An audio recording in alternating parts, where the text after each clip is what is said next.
Hey there, fellow classic comic collectors. As always, I'm Scott Harris King, and today I'm really excited because I'm bringing you something different, something new, something unusual.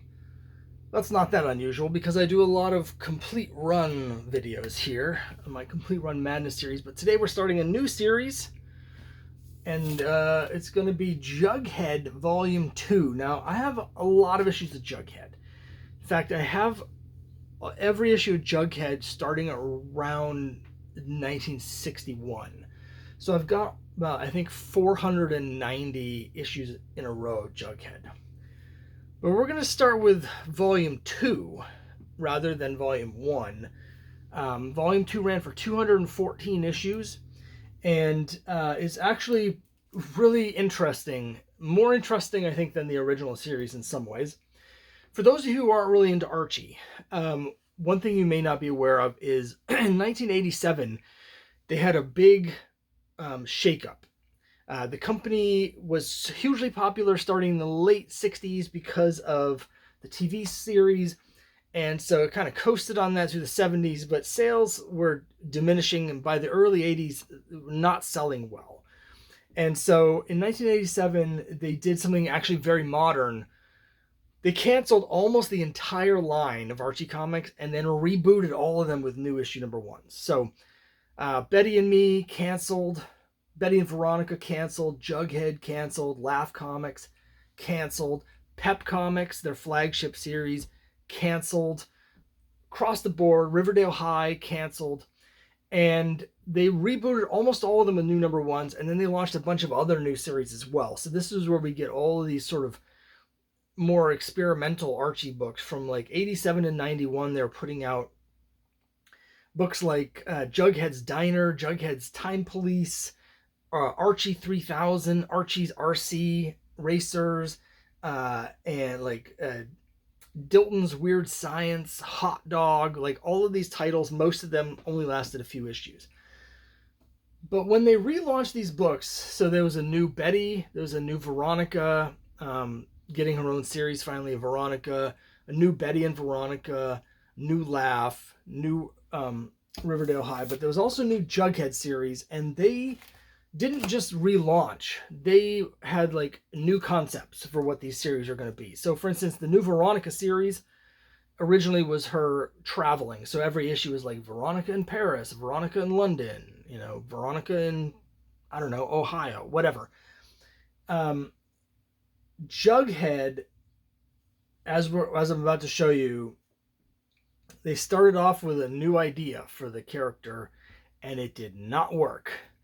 And so over these first, I'm going to show you issues 1 to 50, you're going to see a series struggling to find a concept because they cycle through a bunch of very different ideas. You wouldn't think it would be that hard to do a good Jughead series, and it's not. And some of these are really good. But Jughead, he's such a classic character. You would think, hey, just tell stories with Jughead. But no, they're going to do some weird stuff here. So let's jump right into it. Issue number 1, cover dated August 1987. And we get this sort of busy cover with us showing you all the different aspects of Jughead. Here he is playing the drums. Here he is eating. Here he is being lazy. And here he is... Wait a minute. He's being chased by girls. Now, obviously Jughead is infamous in the comics for being a girl hater. That's not what we're going to have in this series, because pretty quickly, in just a couple issues, we get some new status quo. Issue 2 has actually got a really good story in it about meeting the jazz drummer that inspires his career. The cover has nothing to do with that. Here's issue 3, where Jughead on the cover has been turned into Max Headroom, basically, and Dilton's trying to get him out of the system, out of the computer.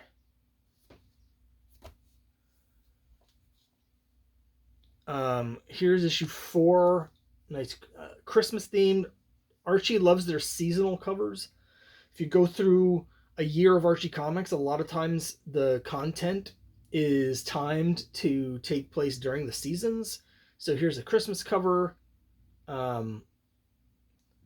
And here we get issue 5. So it's Jughead, and he's out on a date. And here's what it says: Jug's dating that gorgeous girl. How'd he do it? And then the girl's name is Debbie, by the way. I'm going to get into this in a second. It says, "Oh, Jughead, the first guy I ever met who likes Hawaiian neckties, old Bogart movies, and guacamole pizza." Wow, he sounds like an absolute disaster class when you describe him like that. Hawaiian ties, hideous. Guacamole pizza, hideous. Old Bogart movies, those are cool. But honestly, the combination of these makes Jughead seem like the dorkiest dork that's ever dorked. But this issue is important because it sets up the new status quo where Jughead gets his own love triangle just like Archie. If that sounds really dumb and crazy, it's because it's really dumb and crazy. But what happens here is there's a new girl in town. Her name is Debbie. And Jughead falls head over heels in love with Debbie. So all the girl hater stuff, out the window. And then he gets a postcard. It's from his old girlfriend. And Archie's like, wait a minute, what? How come you never mentioned an old girlfriend? Good question. This is coming out here, cover dated April of 1988. So Jughead's been around for 47 years. And during those 5 decades, never mentioned a girlfriend. Well, turns out that when he was very young, when he was just a little kid, he had a best friend who was his girlfriend. Her name was Joni Jump. And Joni's family moved away, and he was heartbroken because even though they were only like 6 years old, they were in love. And he hasn't heard from her since. And now he gets a postcard from her saying she's coming back to town. And he's like, oh no, what's going to happen? But I'm all into Debbie. And so Joni shows up, and Joni's like, haven't seen you in 12 years since we were tiny children, but I'm head over heels in love with you, and I came here specifically to find out if you're in love with me. Just very strange thing to do. And Jughead's like, I don't know, there's this girl Debbie I'm into. And Joni's like, are you dating her? And Jughead's like, no, I'm too shy to even say anything to her. So Joni's like, fair game. And then she just like starts macking and making out with him. And then at the end of the issue, Jughead's like, this is actually awesome. If that sounds like the least like Jughead you've ever heard, that's because it is. This status quo is going to last for a little while. So you're going to see Joni and Debbie on a lot of these covers here. Here's issue 6, where Jughead's at a dance, and he's asking this girl to dance basically so because she sat on his cake and he wants to get his cake. Issue 7, here's another cover where the girls are all everybody's into Jughead now. All the girls are super into Jughead. Issue 8 is fun because it's got a rare appearance after the 60s, a rare appearance of Jughead as Captain Hero on the cover, so that's cool. Issue 9. A lot of these are kind of standard, like Archie gag covers that a lot of times don't even have anything to do with the story. Here's Archie complaining about how he's got a date with 2 girls at the same time. You'll need a... Oh, Jughead actually has a date with 2 girls at the same time. And Archie says, you'll need a genie to get you out of this. And a genie's appearing. So I haven't read these in a long time. I don't remember the story. But again, here's Jughead in the role of Archie in a classic love triangle situation where he's got dates with 2 girls at the same time. Easily avoided. Easily avoided. Here's Jughead in like some sort of story about history. Don't typically care for those. I hate the Archie 1 stories where they're cavemen. Don't really like the Archie Players stories where it's like them in like different time periods. Issue 12, here's another cover where all the girls are into Jughead. They're really pushing this new Jughead branding hard. And I don't really understand why. Because you already have Archie and you're basically like, let's have Jughead also be Archie. So we'll have 2 versions of the same character with the same setup and the same shtick. Doesn't make any sense. Jughead has his own shtick, which is what makes him cool. He's so much cooler than Archie, so I don't know why you would turn him into Archie, but that's what they're trying to do. Here is Jughead and Debbie are out on a date at the food court. So during these issues, Jughead is very torn. He's seeing Debbie, he's seeing Joni, he doesn't know what to do, he's into both of them, he's leading them both on, blah, blah, blah. Here's issue 14, it's got Joni Jump on the cover. So here he is on a beach date with Joni Jump.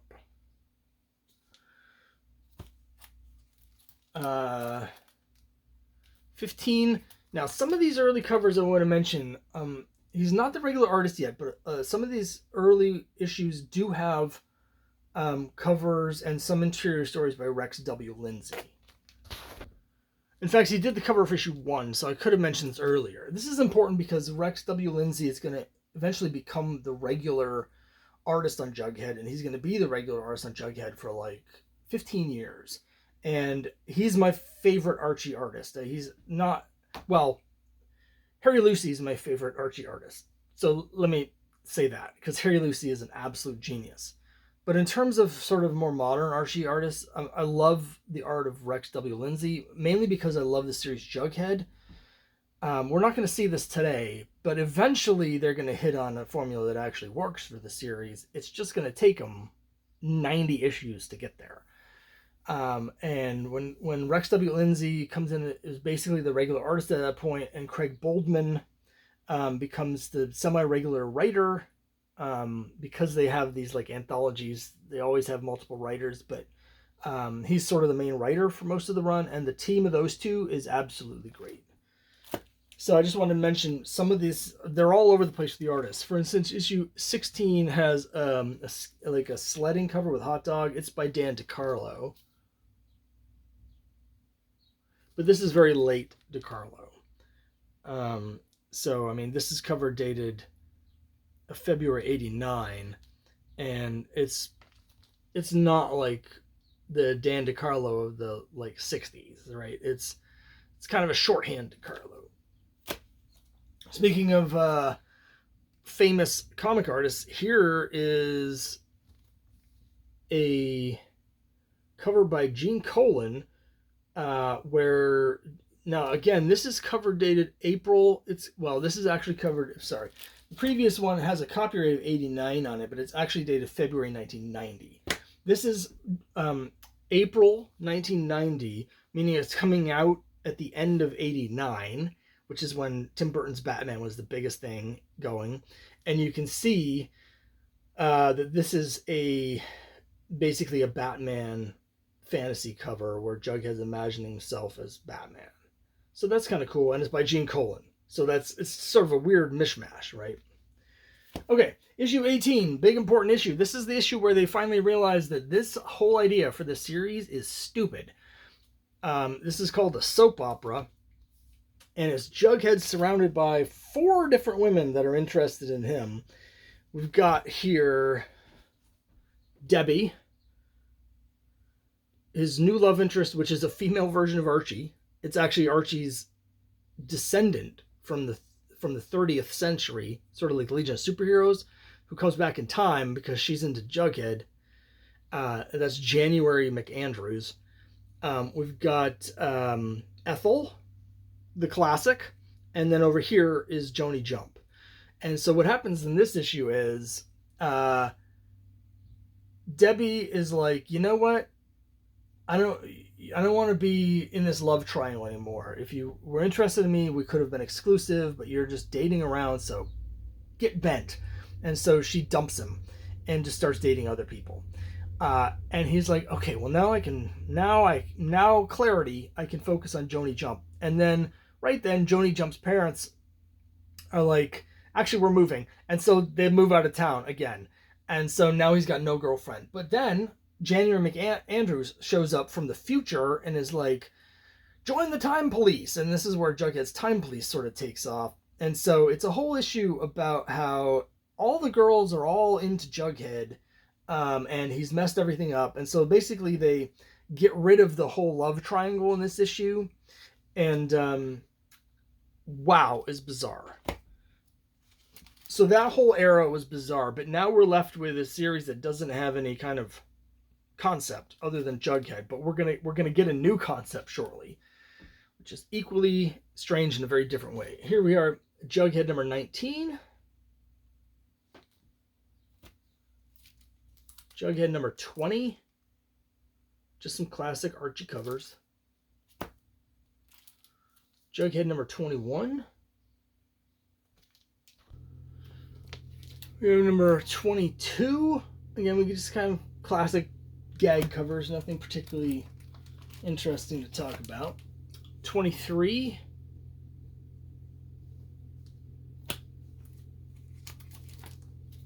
24. 25. 26. Now here's where we start to get some strange new stuff happening here. Around this time, we get a storyline that starts. Here's 26. And what happens in the story is they're doing these like standardized testing things at school. And of course, Dilton is obviously the school genius, but for some reason, inexplicably, Jughead ends up getting the highest score in the school. And so he's sort of designated as the smartest kid in the school. He's got no idea what's going on. But Dilton ends up getting like super irritated with him. In this issue 28, we got a new character named Anita Chavita. And Anita Chavita is in a wheelchair and she's super smart. And so Dilton, because she's super smart, Dilton is like, this is the woman of my dreams. She's beautiful. She's incredibly smart. We can have all these conversations about science, I suppose. And so he gets really into her. And what ends up happening is she and Jughead, they're not exactly romantic exactly, but like they become friends and Dilton becomes super jealous. So Dilton ends up turning into like a total jerkweed in this issues. He's incredibly jealous of Jughead because now everyone thinks Jughead's smarter than him, and Jughead's stealing his girl. It's not, of course, it's not his girl, and Jughead's not stealing her either. But so he starts plotting all of these devious things to get back at Jughead. So this is the storyline that's going on when we get this nonsense starting in issue 29. All right, so here's sort of a classic, iconic Jughead cover. There's a couple of these here in this run if you're a huge fan of Jughead. So this is the issue where we get the new Jughead. I got to show this to you, where Jughead gets a makeover by his cool grandma. This is cover dated January of '92. And he becomes a skater boy. And so here it is, the new Jughead. So he's super into skating, and he's shaved these lines into the side of his head. And so now, and he's got the knee pads, and it's the new skater boy Jughead. So buckle up, because now we've got this thing where Dilton is trying to get revenge on Jughead, and there's this whole storyline with Anita Chavita, but Jughead is at the same time becoming a skater boy. You can really get a good look at his ridiculous haircut on this and the next couple covers, because they're really pushing this hard. They were pushing the love triangle thing really hard. That didn't work. So now they're like, new idea, hip, fresh Jughead for 1992. It's Skater Boy Jughead. So we're really going to push this look on these. And here's a bunch of little headshots of him so you can really get to see. Oh, he's got like a mohawk. They're really taking the shaved side of the heads even further now. It's just a mohawk with these things because he's cool. Issue 32's got a cool, there's an homage cover to Avengers number 4. It's the J-Head Brigade. Alright, so let's break down the characters on this cover. Up in the corner it says, she's easy to talk to. It's his therapist, who he's been seeing through all these issues, because now he has a therapist, because he's so weird. and people don't understand how he can be the smartest guy in school, but also he's the skater slacker guy. It doesn't make sense. He must need a shrink. And her name is Cerebellum, which is pretty good. So here we've got his cast of characters. We got Anita Chavita over here. She's in the wheelchair. This character, I can't remember what his name is, but he was introduced one issue before Anita. He's blind. And then he's got another romantic interest. Yes, it's another romantic interest for Jughead. Can you believe it? He's getting more action than Archie. It's the skater chick of everyone's dreams, and her name is Sassy Thrasher. So, Sassy Thrasher making the scene on the cover here of Jughead 32. I warned you at the beginning of this video that we're going to see a series desperately searching for a concept. Well, they found a new one here.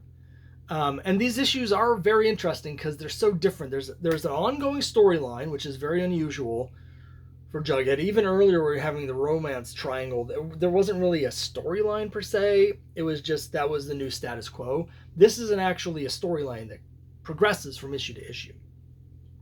We've got a whole new cast of interesting characters, a lot of diversity. I mean, it is 1992, so it's modern times. And this Skater Boy thing is just crazy. But we'll also see that he doesn't keep that hairstyle very long, because here we are in issue 33 on the cover. He's back to normal. This playing card cover where you can flip it upside down. I kind of like it. It's a cool cover. He's still got the skateboard.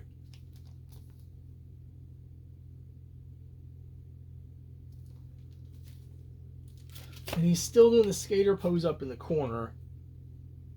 A lot of conceptual covers here as well. You notice that? Let's go back a little bit. So we had the homage cover, but we've got the playing card flippable cover, followed by the all blank cover. Then we get this one where there's these curtains with this burger pattern, and Jughead's face is also the burger. It's very graphic, like very graphic designy. And then we get this puzzle piece cover. So there's a lot of like where the piece is missing. A lot of like high concept covers. 37. We've got Jughead, still Skater Boy Jughead, but he's not doing that dumb stuff with his hair anymore. Also, you'll notice, I didn't mention this earlier, but his crown is no longer a crown. I don't know what this kind of hat is called, but you remember these hats, they're almost like, I remember them being almost like beaded, but they're sort of like woven, and so they've got like this woven sort of round thing, flat top. So he's wearing whatever that is. He's wearing one of those, but it's got the crown design on it. So again, updated for the 90s. Here's 38, where he's skating down the side of a mountain.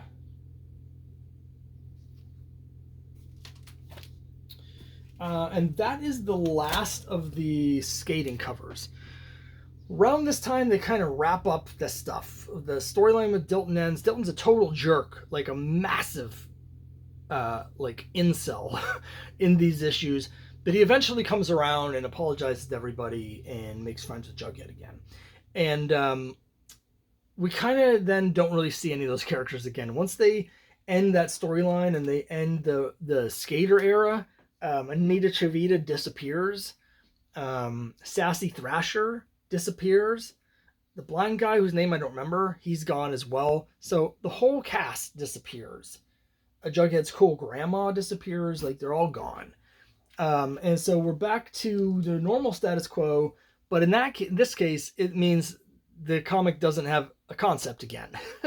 Because it's just back to being Jughead, which again is the best idea. Just have him be Jughead. Except for they had been messing around with who Jughead was so much that at this point you're kind of like, I don't know what I'm reading anymore.